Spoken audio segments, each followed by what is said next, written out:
Special Forever Bristol City podcast episode.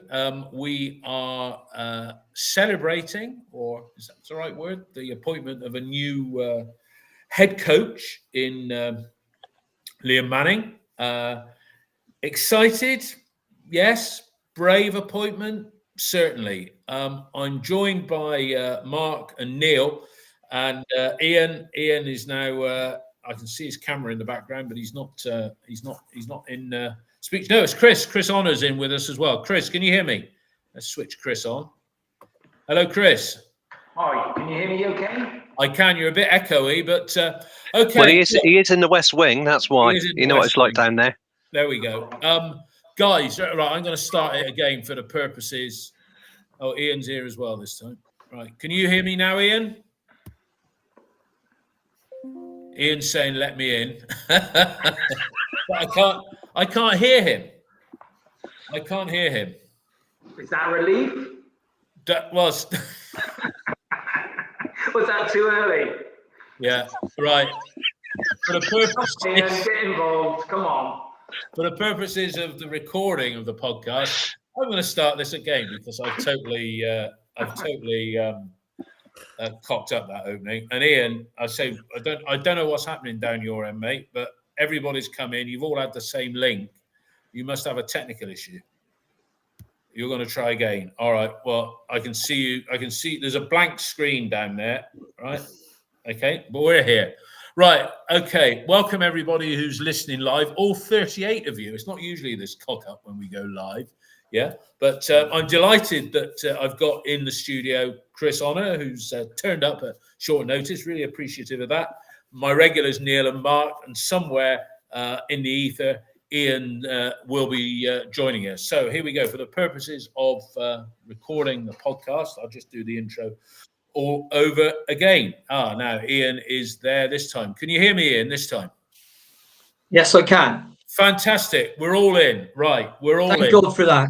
Well, some people might say otherwise, but there we go. Look, we got 40 odd people listening already. You know, we're only doing it at this time, Ian, because you've got your mother-in-law around. So maybe I thought she put a spanner in your works. Don't rub it in. Well, what you do with your mother-in-law is entirely up to you. But there we go.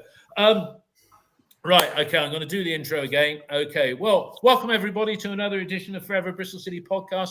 It is a special episode. It's because it's a bit like, it's not quite like announcing a new pope, but we have got a new head coach, and that man is Liam Manning. I'm delighted. Joining me live in the studio are four people that are regular contributors.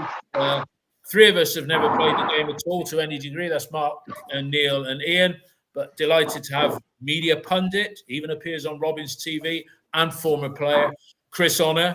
Chris, you're welcome to stay in for the duration. We're going to try and keep this relatively short, no more than, say, 40 minutes. But if you want to leave, or you've got to leave, just put your thumb up and we'll let you go and have your tea. I'll come to each of you. My initial reaction was excited, yes. A brave appointment by the hierarchy, to give them that name, certainly. I'll come to you first, Chris. What are your thoughts? They seem as though they've moved fairly quickly because he was only told about it yesterday. Really? Over to you. You first, Chris. Yeah, I don't believe that. I mean, obviously, he said over the weekend that there was no communications. I'm sure his agent would have been speaking to the Lansdowns for quite a few days. Yeah, my opinion is probably it's a bit mixed, isn't it? It's nice to know we've got someone in place quickly. I'm still ever so concerned that it was a little bit of a rash decision, and the proof is in the eating. I feel a little bit concerned and still feel a little bit sick about the whole thing. But yeah, that's a personal opinion, probably shared by probably about 60% of the fan base, and I don't know how everyone else feels out there. It'd be interesting to hear. Okay, well, that's cool. Neil, I'll come to you next. You were WhatsApping me like mad over the weekend, and I was thinking we were going to be Frank Lampard's Bristol City, but that wasn't to be. And I think he thinks we're all a bit stupid to think that nothing happened until yesterday. What do you think, Neil? Yeah, I think that's a little bit ridiculous, isn't it? These things don't get done in a day. at the end of the day. So he would have his representatives would have been talking, and then of course it's gone back to the board, and the board have released, the Oxford board have released that they've had talks. So you're like, if it only happened yesterday, then your representatives, you and the club, have all had these talks in the last 24 hours. I think the reality is it's been brewing for 3 or 4 days, I would imagine. Yeah. But I still stick with my Frank Lampard was at the HPC, David. I'm doubling down on that. I am not going to give up on that. But yeah, you can have talks with players and you can have talks with managers, and they don't always go end in signings or end in appointments. It doesn't mean that you can't have informal talks. Okay. So Neil, sorry, Neil, did you think that Frank Lampard was interested, or was he a serious contender, or was this just rumour? Well, normally, Chris, I would take these things with a pinch of salt, but I had 5 separate people. I spoke to Dave about it, and I had 5 separate people who don't know each other that said he was at the HPC. Now, that's just informal talks. It makes sense if he was in Bath and such like that. He's come down. He sounds us out as much as us sounding that out, whether it's a possibility. And it might not have worked. It was an interview process, wasn't it? Ian, I mean, you've been, all the correspondence we've had on this, you've been pretty positive about him. I mean, look, he's every manager other than Alex Ferguson, who, if any manager that comes to this club, is going to have a track record of failure somewhere along the line. Nigel Pearson did that after leaving Leicester, failure all the way down the line until he kept, well, to a degree. But this guy, he's not got a track record of failure. And as being a number one, he's got a track record of success. You know, he got MK to the playoffs, kept Oxford up, and they're riding high. But let's have your thoughts on him. I put a profile together, as you know, Dave, on X, I think it's now called, on Liam Manning, and I was impressed. I was impressed with him today. I just finished listening to the press conference, and he's very articulate, unlike some of the people that were interviewing him. I mean, these guys are supposed to be professional journalists, and I said, if I hear kind of, sort of, like, you know, once more, I'm going to put my foot through the screen. I wouldn't have been able to see you at all then, would I? But he was far more articulate. He talked about what he wanted to do, not just what he wanted to do, how he wanted to do it. And the Lansdowns outlined what they wanted, how they wanted the club to play. And that was identical to a statement that Nigel Pearson made a couple of seasons ago. How do you want to play attacking front foot football? Now, unfortunately, we couldn't do it on enough occasions to make it count. And I haven't been watching attacking high press front foot football all the time. I've been watching, especially the last, the 2 home weeks. We actually played better against Ipswich than we did against Coventry or Sheffield Wednesday, and it was turgid. Okay. We almost got beat by 10 men. Sheffield Wednesday. By the way, I don't know if you've heard, but Barry Bannon's we'll talk about that separately. Red card's been rescinded. But so I'm looking forward to seeing a change. And if you want change, you have change. And this guy's the absolute antithesis of Nigel Pearson. He is. So, he's absolutely. I mean, so people are saying, well, they don't make a decision. They didn't plan anything. Yeah. They didn't do this. And within 8 or 9 days, we've got somebody, John Lansdowne, described as one of the best young English coaches in England. Now, paper, whether he is or whether he isn't, I couldn't tell you. But he looks okay. And Hogg, the lad he's brought with him, is an ex-Hibs centre half that Chris might have come across when he was up in Scotland.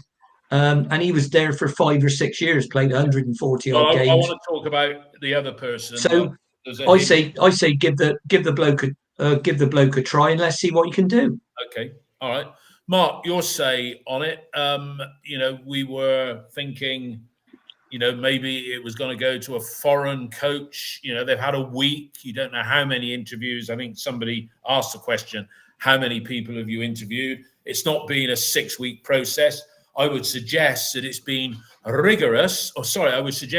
vigorous rather than rigorous, in the sense that the whole deal's been done inside 5 working days, although these things probably get sorted over a 7-day period. But how are you feeling looking forward now and first game in charge at QPR against a manager who will be making his home debut. Yeah, I'm very excited. I think it's an incredibly bold move by City for a very young, ambitious manager who, really wants to go far in a game. As we discussed before we went live, he's been coaching for 18 years because he didn't win a professional contract with Ipswich Town when he was 21, but that didn't stop him. He learned his trade as a coach. He's a great man manager. He knows how to mold players at all ages and integrate them into a system that he's very comfortable with. Fast, attacking, front foot football. No manager, no appointment guarantees success. But from what I've seen and where he's been, he's got no baggage, but he's got great ethics. And, he lives and breathes coaching. You can tell it listening to him. He's bright, intelligent, talks very well. That's great.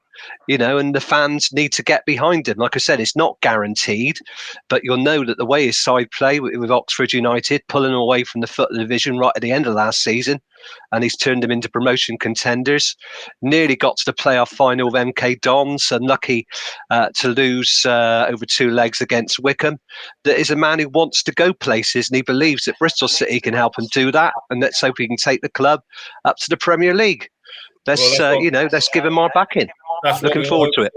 That's what I mean. Benny on here, he said he's very Eddie Howe-like. I'd go so far as to say, are you ever going to see him and Eddie Howe in the same room? Because, he looks like Eddie Howe. He even sounds like Eddie Howe. Chris, you played under Joe Jordan, and prior to that, you were there with Terry Cooper. Both of those men, when they walk into the dressing room, you look, Terry Cooper, member of the Leeds side, Joe Jordan, 3 World Cups, played for Man United and AC Milan and Leeds. How are the senior pros going to view somebody like Liam Manning coming in, who's a textbook manager? He seems a really nice, articulate guy, as everybody alluded to. But how are the likes of, I don't know, Matty James going to feel, when he walks in and he's trying to put forward how he wants to play? Well, that's the hardest bit, isn't it? Because sometimes the players know more than the managers or feel they do. There is a certain amount of respect when certain high-profile names, managers, the Frank Lampards of this world walk into a dressing room. They have that instant respect of all the players for what they've done. I mean, Joe had that, Terry had that. I had a manager up in Scotland who was exactly the same. Players are a weird kind of. They've got a weird makeup. They're obviously very, very arrogant in the sense that they need to be relatively confident to stand out there and play in front of 20, 30,000 each week. And if a manager shows any weakness, they certainly seize on it. And for me, that was why I was so happy about what Nigel Pearson achieved. I think he walked into a club that had become a holiday camp, and he returned a work ethic and a determination that we hadn't seen for several years. I just hope Liam Manning has that respect from the guys. It'd be very interesting to see how he starts off. If he tries to make too many changes too quickly, it'd be interesting to see how the senior players react. But I would imagine, from what I know of some of the senior players at the club, they're quite nice guys, and Nigel Pearson surrounds themselves with people with good work ethic, and I wouldn't imagine they're professional players at the end of the day, and they'll do the right thing, I'm sure, from the start. Neil, some of the players, who come into the club in the last 12 months, well, notably the 2 that were bought in January, I mean, Mehmeti and Cornick in particular, I think Cornick started to show that he's maybe not such a bad signing. But do you think there are any players in the squad that will feel they've got a fresh chance and that there will be a change in style of play? And how quickly do you think we'll notice that change of style on the pitch? Well, normally when you're talking about quite a large squad, there's always players that are missing out, that aren't getting the opportunities. The change of manager often means new opportunities for them. We've had such a small squad, and realistically, the amount of injuries that we've had, that everybody, other than perhaps Mehmeti and Cornick, those are the 2 that sort of stand out. And I didn't know, I picked up a little bit more positive body language from Mehmeti on the game at the weekend. Mm-hmm. In regards just going back to what he did well, that debut up at Sunderland, taking players on, having a bit more confidence in his ability. He was fantastic. He was fantastic that day, and I thought he was going to be our Semenya replacement, and it looked as if I went up to Sunderland. That was a long old journey to see us finally get a penalty, and he was really unlucky in that first half. He hit the post, fantastic save by Patterson onto the post, and he kind of, the fitness levels between League One and Championship, you can tell a player going from League One up to Championship takes a little while to get accustomed to the speed, the pace, and the energy of the Championship, because it's a whole different ball game, really. No, it is. And Liam Manning's gonna find that as well. I mean, somebody said on here that his success at MK was that down to the work that Russell Martin did. I don't know. Well, we've seen last time, if we do Ian, we've seen Liam Manning this season, haven't we? Yeah, and the first half hour again, the first 20 minutes. The first 20 minutes, they played us off the park in that League Cup game. A 5-1 scoreline flattered us based on the opening half hour of that game. Ian, you alluded to the fact that they signed Chris Hogg, who, yes, he played 125 games for Hibs. I checked that out on Wikipedia too. I'd never really heard of him. But there's another player who is in his backroom staff there at Oxford at the moment, Craig Short. And if you look at his track record, 500 odd games, look at the teams that he's played at, it would be really great if we could get somebody like him, because when Joe was there at Ashton Gate as manager, he had Jimmy Lumsden, who was about 15 years older than Jimmy. No, maybe not 15, but you've got that good cop, bad cop. So do you think it's a risk him relying on Chris Hogg, or do you think, as he said in the press conference, that the playing staff or sort of the backroom staff, there might be more changes? Because somebody asked him about what's happening as a replacement for Rennie. So do you think he might bring somebody like Chris Short? And do you think that would be an important acquisition to get in the backroom? In a word, no. He's known Hogg since his Ipswich days, because Hogg only left Ipswich because they had financial problems to go up to Scotland. He's obviously comfortable with him, and that's the way it works in football. You employ your mates, don't you? I think just saw Chris's message. It's all right. Yeah. Oh, it's come up. Sorry to interrupt. It came up on the private chat, and Chris has just said Jimmy will be fuming. They are the same age. Yeah, sorry, Jimmy. Same age. It's Jimmy Lumsden's birthday. It's today because it came up on former Players Association feed on X. Sorry, going back to the point. I don't think it make any difference. They were talking about Craig Short being on the short list for Oxford's to replace him at Oxford. So that could happen. Oxford say they've got a list of people that they keep, same as we do now. It transpires we keep a list of coaches and potential managers if anyone was to leave. And for example, they might have started putting that together last year when Nigel was ill. And just in case the worst happened, please God it didn't, and please God he recovers from what's wrong with him now. If I'd have said to some City fans, if we'd have gone out and he'd say Nigel Pearson, when a lot of people were screaming for his head when we lost to West Brom on Boxing Day, right, the board have decided he's going, they're bringing in this bloke called Roberto De Zerbi. Well, we don't want him. Who's have you played for? What's he? Well, is he Spain, Spanish bloke? You wouldn't mind him, would you? And I'm not suggesting that Liam Manning is the same, but you've got to start somewhere. And if you want to change, make a change. Yeah. In terms of what he was like as a player, in Bobby Charlton and Alan Ball, World Cup winners, fantastic players, couldn't manage their way out of a paper bag. No. So you can't, if you can coach our side. When I looked at Ipswich when we played them, one thing I'll say about Ipswich is they looked a side that had been coached. Mm. They looked a side that had great movement, getting the people, get people on the ball, get people in little pockets around the field. And when they attacked, it looked like everybody knew what was happening. Whereas that, I haven't seen us play like that much. And I'm sorry, but I mean, this Liam Hu thing is tiresome. I mean, that's what a lot of people said about Arsene Wenger when he went to Arsenal. Yeah. Okay. Arsene Let me get Mark to have a say. Mark, Liam Hu. Yes, Yeah. I just remembered a great. As you pointed out to me, Mark, Liam has had 90 odd games. I don't know, maybe not quite that many in the number one role. And McKenna, he's more experienced than McKenna. I think that's what you said to me before. Because McKenna, this is his first season. Effectively. Yeah, I remember Arrigo Sacchi, the famous Italian manager, said, "I never realised that to be a jockey, you had to be a horse first." When asked who he managed, because he was never a player. I think he played at a very basic level. Worked in his dad's cobblers, I think, and built his way up. We just built his way up from coaching.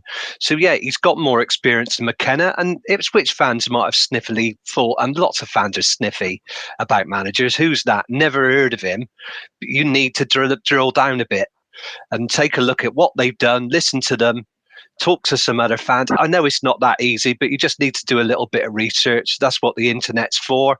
Just find out about these people. And what he's done is very refreshing. He's he's learned his trade from the bottom up.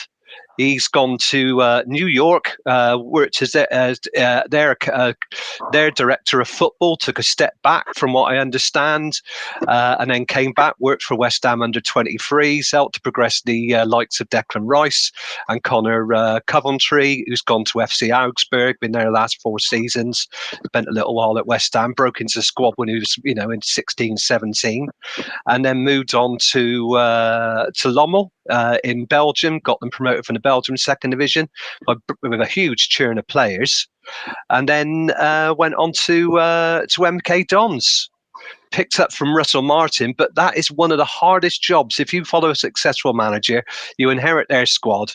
It is, like trying to carry a Ming vase across a slippery floor. It is you inherit such a good team. It's not that easy to be able to convert that. It's just not that easy. So he's done that, and he's gone to Oxford. He got sacked unluckily by MK Dons after losing the likes of Twine.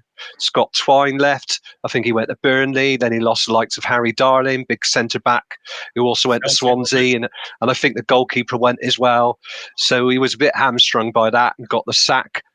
Went to Oxford, and he's on the up again. So he's gradually progressed, and like I said before, coached for 18 years, a real student of the game who lives and breathes it. We're going to get somebody who's a workaholic, and who at 38, God, that makes me feel old. When you thought of a football manager when you were a kid, it was somebody in a suit and tie with greying hair, probably less of it because of the stress levels. And now we're appointing 38-year-olds. And remember Sheffield Wednesday's manager, whose name they never stopped singing throughout the game on Saturday, is 34. Yeah. So this is the new thing. Embrace it. Chris, embrace the new, I'd say. Chris, the departure today, Curtis Fleming. I mean, he was, he handled himself well throughout last week. Very professional. He's got 100% track record as manager. Somebody said on here, have we made a mistake letting Curtis go? But, it's a difficult one, isn't it? With Curtis, he took the side. He could have just told him to stuff it, couldn't he? Yes? Yeah, but that's not the professional thing to do, is it? And if you want to get your payout, I'm sure until you've negotiated your payout or the remainder of your contract, you're an employee of the club, and you don't walk out until you're asked to leave. So that is pretty much what he had to do. He had to do the right thing by a club that pays his wages. And it's hard being a caretaker role, because your job is so short, but you've just got to hold the fort for that very short period of time, take some experience from it, and give it your best shot. But it's interesting hearing Mark talk about Liam Manning, because I've become slightly more positive over the last 28 minutes with this new appointment. I didn't know half those things about him, and if he is a student of the game, like you said, then let's give him a chance. I'm still reeling a little bit myself from disappointment of, losing Pearson. I mean, I wasn't one of the. I know there's a few people who didn't like his appointment at the start, as fans do. They, everyone's got their own opinions on everything. But yeah, we've got to give him a chance and let him see how he gets on. Well, and he's got there's no easy games in this division, as we know, and it starts at Loftus Road. It's probably not even called that anymore, at the weekend.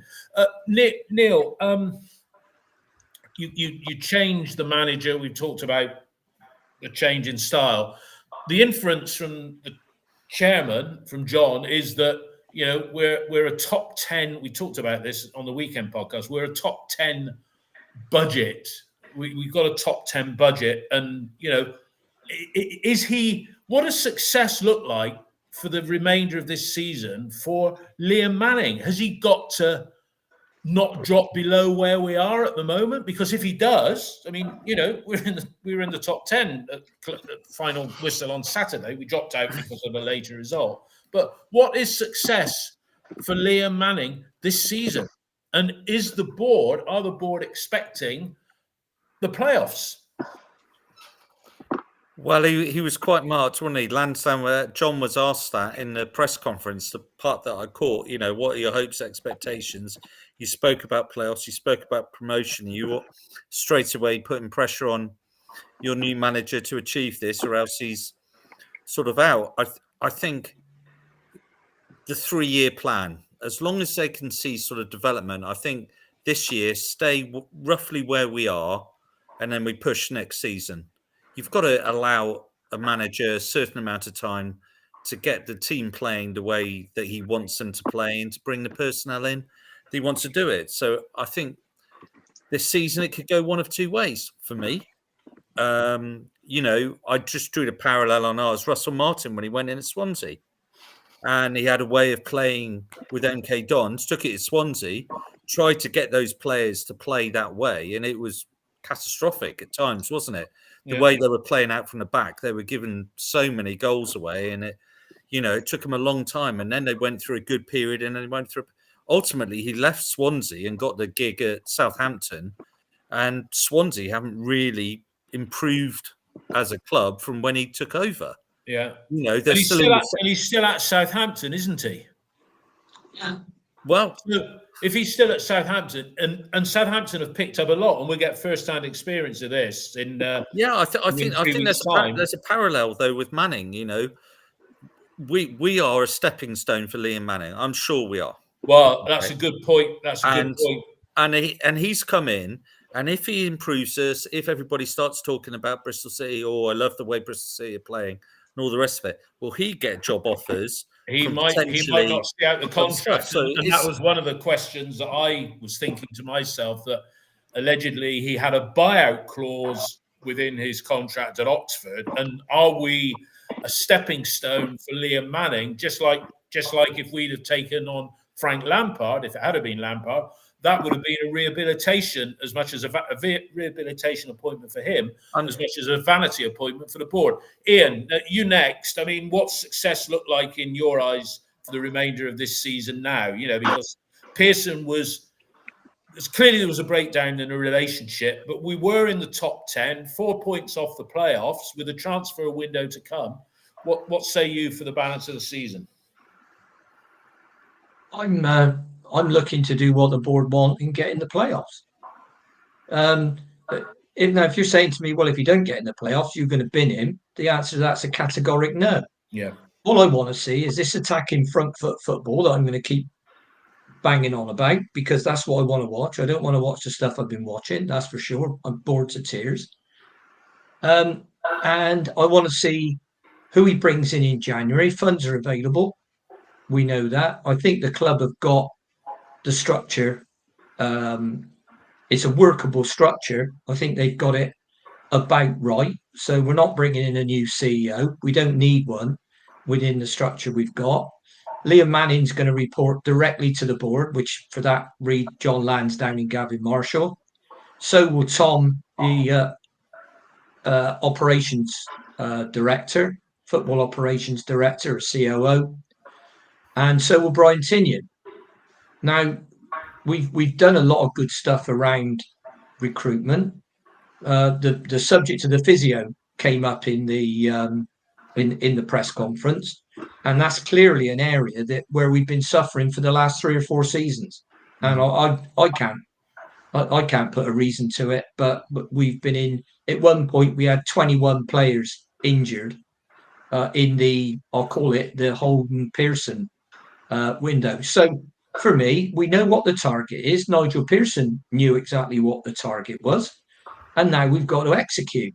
Yeah, and that's the same. That's the same in any business. You go into any business, absolutely and fail. You're going to get sat. And this thing about a stepping stone. Yeah. When was the last time a Bristol City manager left the club of their own volition to go somewhere that they thought was better? The only one I could think of was Joe Jordan. That was Joe Jordan back in 1990. That was. Well, you've answered your own question, haven't you? Well, Johnson did it coming to us, didn't he? Didn't Tony Pulis leave us to go? Yeah. Yeah, I just thought about that. Yeah, to go to Portsmouth. Right. Yeah, he got the job at Portsmouth. I'll come to you in a second, Mark. Chris, you just put your hand up there. Let's have a quick word from you, what you were going to say to Ian's comment, then I'll come to you next, Mark. I can't remember what I was going to say now, David. Jesus. No, we'll move on. Let's stick with Mark. Mark, if there are funds available, I was totting up. I think it was with Ian, or it might have been you, Neil, today. 35 million came in. It's not come in. It gets paid in installments, just like when we buy people. But we spent about 6 million, if you include Cornick and Mehmeti in there. If come January the purse strings are slackened, yeah, what sort of money do you think, and can that make the difference between pushing for playoffs and actually getting in the playoffs? Yeah. So what and he's not had that sort of money to spend before, Liam Manning, has he? So we're really reliant on Brian and the scouting network and everything like that. And it's a bit of a slap in the face, or just evidence that they didn't really want Pearson around any longer. We could talk till the cows come home about how it could have been handled better. But what are your hopes for the transfer window now? Do you think Tinian's saying these are the players we're getting, and he's probably going to say, okay, then? Well, you think that any caveat or any prospective manager would say, I need money to make that leap. I need money available in January, because there are only 2 windows. So the only opportunity he's got to trade is in January. They will make money available, but of course then it's a difficulty of recruiting the right players. He prefers a 3-4-3 or a 3-4-1-2. Now you think with our present availability that won't be possible. He's probably got 3 fit centre backs, or not specialist centre backs, Naismith, Pring, and Viner. And then he could, Atkinson maybe a few weeks away, but that's it. So does he have the personnel to play that formation? But then it's going to come down to availability, whether they'll loosen the purse strings and on the budget as well. So it's identifying the players. I think we need a centre back, another centre back, a creative midfield player, and a goal scorer. So I'd say 3 players minimum to boost the squad in January, and I'm sure, based on this newfound zest, that they are actively looking for players now. But how long's a piece of string, and who's available? We just don't know. We don't. And because there's been that there's been that push to say, look, we're not spending any money. It'll be interesting to see who they would bring in, but it's going to be players again, like you said. He's used to working on a much smaller budget, so. And it doesn't necessarily bring rich rewards either, does it? Spending lots of money. So you just don't know. It's a great unknown. Okay, Chris, you made a couple of comments on the private chat there. I mean, do you think he might go back to his Oxford team and try and lift a couple of players out of their squad? Because that could be interesting. And more importantly, Nigel didn't use it. The loan market, what do you think is going to happen in the next window? Well, a lot of us remember the cultural team that got promoted that season, and we had Freeman, Ayling, and Corey Smiths, Brown Hills. there's no doubt that if you've got a good team that gets promoted from the league below, they can certainly do a job in the Championship, as Luton and Ipswich have just proven over the last couple of seasons. So if he knows that league well enough, why doesn't he go and poach the best players, possibly in the window? It's the type of deal that I'm sure the Lansdowns are favourable with, because you can possibly pick them up for a little bit less than established players in the Championship, and then hopefully sell at a profit. So I would imagine he will use his contacts in the league below definitely to bring some players in the window. My biggest concern would be how much he's going to be allowed, and how much he's going to be given in the window, and whether that was a contentious issue with Nigel Pearson, and one of the reasons why he left in the last few weeks, because any manager who wants to come in wants to know their profile and their ambitions are satisfied by any club they're going to join, and hopefully the Lansdowns have promised him some money to spend in the window in January. Okay, I'll come to you next, Neil. But Ian, you just put your hand up there for a quick question. You wanted to add to something Chris said? No, I just put my thumb up to what Chris was saying. Yeah, that's that's the man. I should do it that way round, shouldn't I? Hang on, wait a minute. There we are. I don't get many of those. I'll take that all day long. Thank you. All right. No, he's exactly right what he was saying, but I'm sure that money will be made available for him to bring in players, but loans are a very good way of doing that. And don't forget, the guy will have contacts at West Ham, for example, where he can go and get a really sharp, creative midfield player that Mark was talking about, or possibly a striker. And if you're looking at him playing three at the back and playing 3-5-2 or 3-4-3, I've just penciled down a team here that I think is a pretty good team. And people are telling me we can't play three at the back. Well, with everybody fit, we can. But the only trouble is that's why I alluded to the injuries, because if we can't get people fit, it don't matter who the manager is, to be honest. Okay, I'll come back to you in a second. And Neil, somebody said here, Ben has said, it will be odd if the other two conditioning coaches stay. They must take some responsibility if Rennie does, as they've been there, as much responsibility as Rennie, because they've been there as a constant. I mean, do you think, Rennie was Nigel's long-standing, had a long-standing relationship, and, he knew his man. And as Ian said on numerous occasions, the injuries issues have been around the club for many years now. Do you think that there should be wholesale changes in the backroom staff? And somebody else had also thrown in a consistent, and I don't think we've been great, there's a guy there called Pat Mountain who's been there. This will be his fourth, maybe his fifth manager, and he was the dead ball specialist as well as, I think, a goalkeeping coach as well. We've not been great from dead ball situations, have we? So do you think there's going to be more changes behind the scenes, Neil, as Liam Manning gets his feet under the table and builds that relationship with Brian Tinian?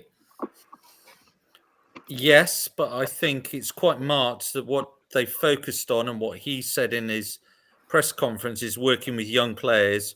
And they've put this big thing about working with the academy. I don't think we're going to necessarily jettison that idea of not bringing players through from the academy in the under-21s and under-18s. And if you're buying in players, you're getting in loan players. Say we went out and we've missed Naki Wells last few weeks. We've really missed him in the centre because Tommy up top by himself, that's not his position really. Ian's made the point before about he needs to play in a two. He was coming deeper second half and looked a lot better when he was coming deeper and getting the ball deeper rather than being that last man that you're hitting and getting bullied and physically and all the rest of it.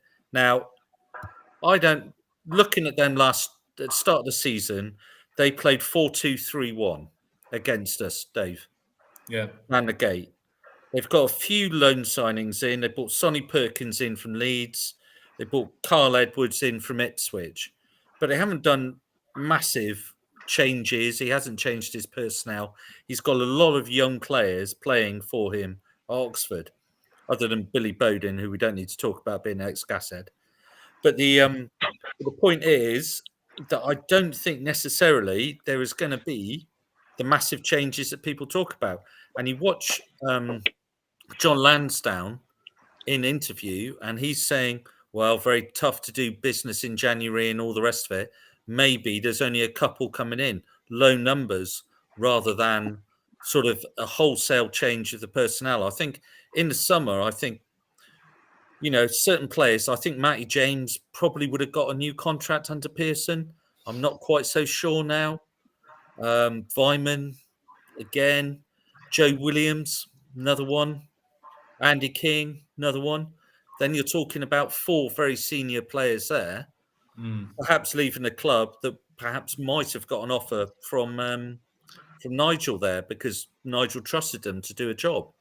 Yeah. So I don't think there's going to be wholesale changes in January. I think it's very much like we're working on a structure. The structure is working with the academy, getting those players through, all the rest of it, Right. and building on that if we can build on it. And maybe January isn't the right time to do it. Okay. But it depends where we are in a division, I think. If we're struggling, then we need to get some players in potentially to stay up, or do they go for it in a way in which we haven't done a Well, they City? could, I mean, to If go we're out on and the verge of spend- the playoffs, Yeah. how many times have we been on the verge of the playoffs? And the time when we really needed to push on, the board were reticent, weren't they? well, reticent to push on under this manager. Mark, would you welcome Premier League transfers coming in, or do you think it's just going to be a quiet period and we'll give it a go, and if it happens, it'll be through him, Liam Manning, quickly identifying a standard of play? And do you think we'll look at it next season as the testing time, with even more efforts made in a summer transfer window when players are out of contract? There's even more scope in the summer. I think the board be looking to make a very strong finish, a much better second half of the season, or second 2/3 of the season than the first, in terms of the playing style, especially at home, where we won a paltry 3 games out of 8. So that'd be the first thing, getting the fans entertained at home. I'm sure that he would have, the club would have a database of players that they're looking at, and loans are a good thing. So I think that they will identify players. Obviously, like I mentioned this before, and we bang on, there is a wage limit, but he's a sort of man who, because he's worked with younger players before, and he's worked with players from the Premier League, in League Two, League One, who were League Two, who were at the start of their careers. I think that's a good move for them. The other thing is, I just think, going back to what it's going to be difficult. With bringing players in January, and what Neil said is, I think maybe the Matty James or one of those senior players would perhaps stay, because when you transition, you don't want to get rid of all of those people in the changing room, those bodies. I mean, Matty James could be seen as a father figure. I think to some extent we got rid of Wade Elliott too soon, or a player like that who would have made the transition easier to the Championship from League One, and we suffered because of that. Yeah, so maybe it's good having him around for an extra year, while he helped the players come through, getting rid of all of the experienced players, albeit if they are at the end of their Bristol City careers, might not be a good idea. Okay, I just want to ask Chris a quick question, and then a couple of points with everybody just to wrap up, because none of us had our tea yet. Chris, the chairman, commenting about the during the international break, 11-day breaks, and referring to the players as being deconditioned when, I think it was Curtis Fleming coming back in the media this week saying, there might even be fans saying, we look to fit side. I thought Ipswich looked a yard quicker than us the other week anyway, but were there these concerns, and was the chairman right to use a term like decondition? They were looking for sticks to beat Nigel and his team with, weren't they, instead of going about it in a different way?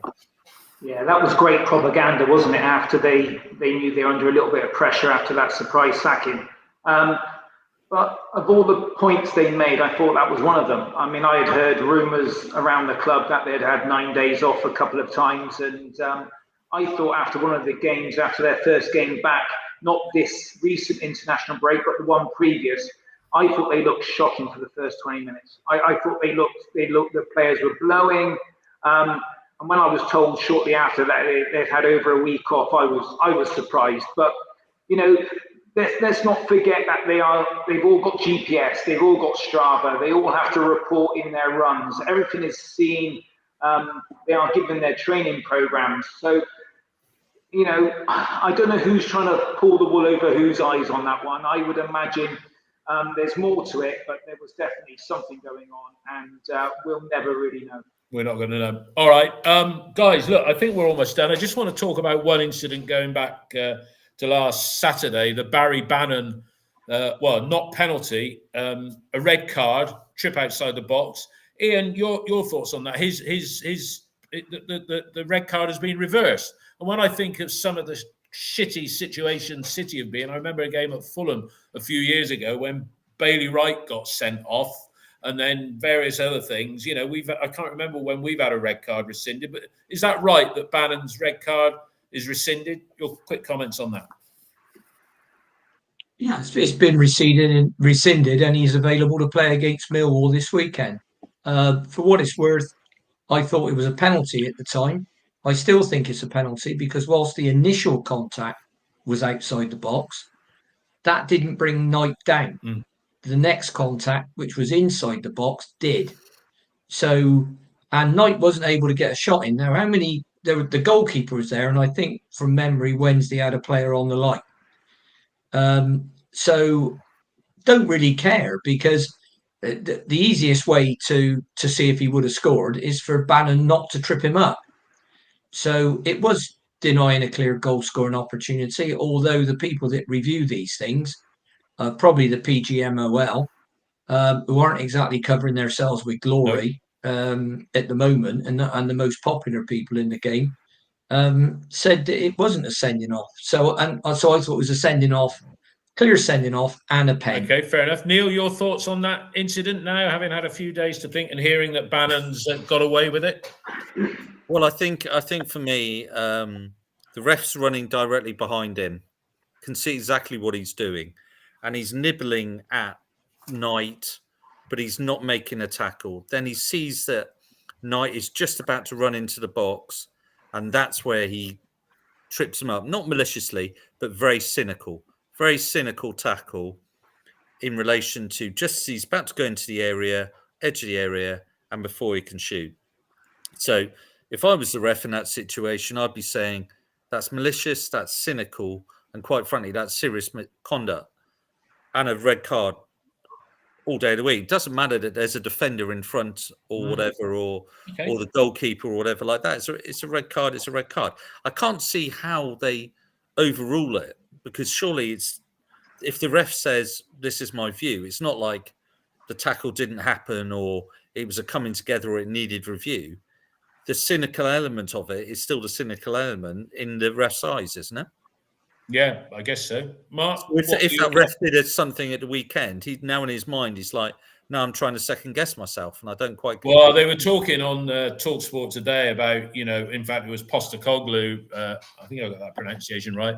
This forensic analysis all the time. It's getting on a spiral of everything. What's your view, Mark? And then finally, your view, Chris. Mark, you first. If it was a clear goal scoring opportunity, I do not understand why it's been overturned. He was sent off. That should be the end of it. Why has it been overturned? Whether the first contact was outside the area. That's what the referees deemed it to be. So, where the game panned out, would we have found it more difficult against 11 men than 10? It didn't really seem to make it a difference to the way they played, to be quite honest. So that would have been interesting. Clear goal scoring opportunity. Do not understand why that has been overturned. Seemed ridiculous. Okay, your view, Chris. You're the one who's played the game at the highest level. You probably had a nibble at an attacker's ankles in days gone by. What did you think? You've probably seen it a few times, as we all have on telly. Yeah, well, times have changed since I played for sure, but I would have sent him off during the coin toss because Liverpool. He's certainly one of their better players, isn't he? I would have had him off even before he started because, I mean, from where I was sat Saturday, I thought he was the best player on the pitch for the first 20 minutes. And you know, he was making them tick and making them a really difficult opponent. But I personally thought, if you're going to play to the letter of the law, there was a defender behind the goalkeeper, and that's why they've rescinded it. And I tend to agree with the other three gents. The ethics of the game, Ari should have been sent off because he stopped a clear goal-scoring opportunity. But they've resorted to the letter of the law and they've rescinded it, and that's probably the right thing to do as well. Fantastic. All right. Well, look, we'll be doing our review of QPR on Saturday tea time, I would imagine. Chris, are you going up to do that particular game for Robin's TV, or are you having a man of leisure this weekend? I'll be watching it, probably like you gents. Right. So Chris, no foie gras in executive boxes, Chris, at all, you know, with I tell you what, I've got to be honest with you guys, I think QPR is one of the best away grounds to go and watch your team. It is such a fabulous atmosphere. It is. do you know what it reminds me of, Chris? It's when I was a kid, a Subbuteo Stadium. You know, used to get those boxes and you put around the pitch. It's just symmetrical, so it's got to be one of the tightest grounds in the league, but it's just like a box, isn't it? It's a great little ground. I don't know whether you remember, I was doing really narrow BBC commentary a couple of seasons ago up there, and you can't really see the touchline behind you. So, bit like Luton. Yeah, so I'm stood up the whole time, and we were under the cosh a little bit, and I think we had a little bit of a breakaway right in the last couple of minutes, and I forgot where I was, and I started jumping around as we scored the winning goal, and I didn't. The Nahki Wells goal. Nahki Wells' goal, and I was sat amongst a load of QPR fans because we're not separate from the general public, and it was mental. It was mad, and I very quickly sat down and realised where I was. Right.